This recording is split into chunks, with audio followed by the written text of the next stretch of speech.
Alright, well, as we can see, when I was pulling this apart, I was just going to check the head, and I was trying to move stuff, and rotating it, it pushed the cylinder out. And once the cylinder's out, the connecting rod and piston will come out, and the pin there is just set in. And there is a bushing in the small end of the connecting rod.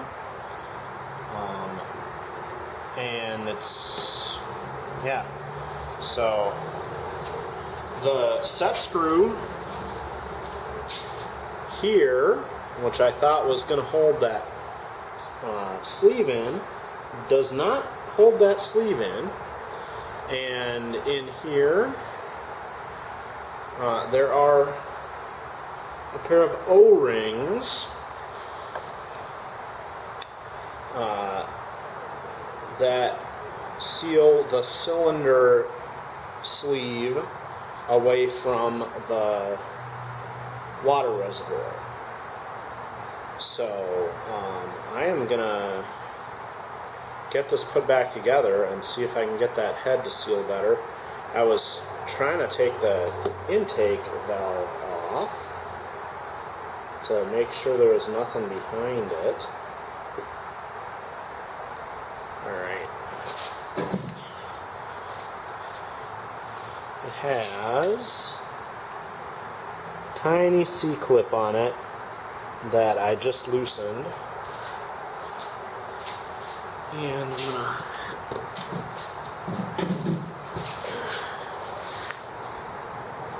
pop that off of here. It was finger tight. I didn't need a pliers or anything to get that C-clip off.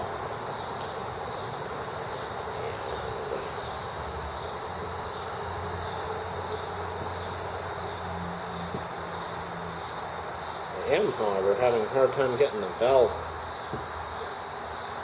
keeper to come off.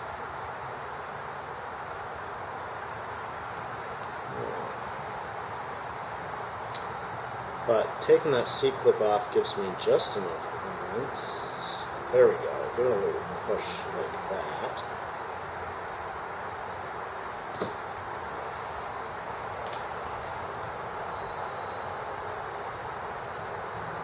Oh yeah, there's already some buildup on this valve, so I probably got it unseated while I was monkeying with it. And I also need to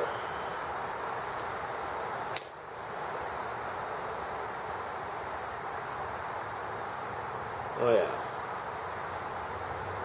Well, got this open, pulled that valve out, and when I popped the carburetor off, the needle valve off, when I was taking this apart, had that sealant in behind it instead of a gasket, and a piece of that made its way in and was sitting on the valve seat holding the valve open. So that explains why there was no compression, because that valve was indeed stuck. And while I have this all tore open, I am gonna pop the exhaust valve off too. I'm just going to make sure that I keep these straight, because I mentioned before, hit and miss engines have different styles of spring. They have a weak spring on the intake valve, because you just use the atmospheric pressure to open that, and then a stronger spring on the exhaust valve, because it needs to be held shut on the intake stroke, so that the intake valve is the one that does the air sucking.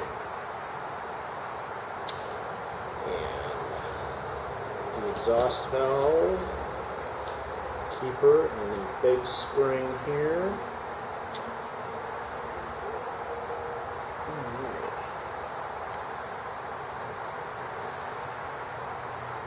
give these a little wipe.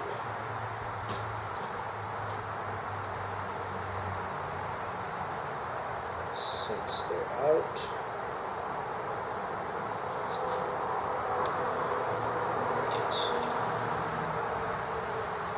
Just set the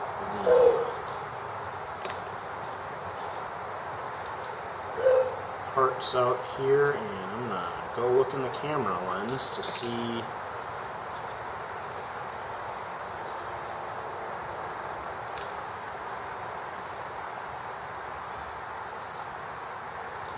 we can get a quicker look at that. And then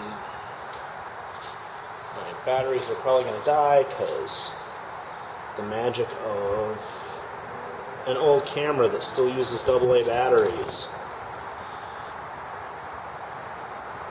There we go. So that's everything out of the top end of that engine. I'm going to shut the camera off, probably go find some more batteries, and upload these because I got a tiny memory card, and put that back together and come back and make sure it works.